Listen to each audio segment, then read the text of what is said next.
Ken Dorsey, new offensive coordinator, talked about what he's seeing from Browns quarterback Deshaun Watson as he comes back from that shoulder surgery.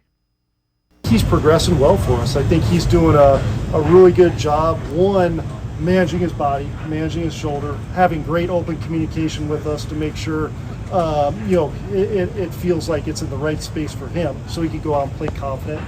But physically out there throwing it, I think, you saw him, get some balls vertically downfield throughout camp, which is very encouraging to see and a great positive for us. And you see him making, all the throws necessary that we need to make within the system. And, to Tony's point, like the more he practices and the more he sees those live reps in practice, the more comfortable he's going to get kind of as we go right here.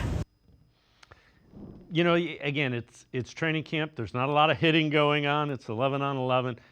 So it's good news, but you got to let them kind of get into gameplay and go from there.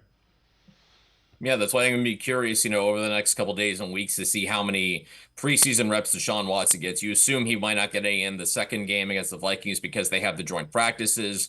So basically, it would just be the first and the third preseason games that you would most likely see him. But the Browns seem like they've really been very intentional and deliberate with how they've managed Deshaun Watson, and it seems like a very smart thing. Obviously, you want to always err on the side of caution when it comes to injuries and making sure you're taking care of guys. They do that. They've done that with a lot of their players, so it doesn't surprise me that they've done it with Deshaun Watson.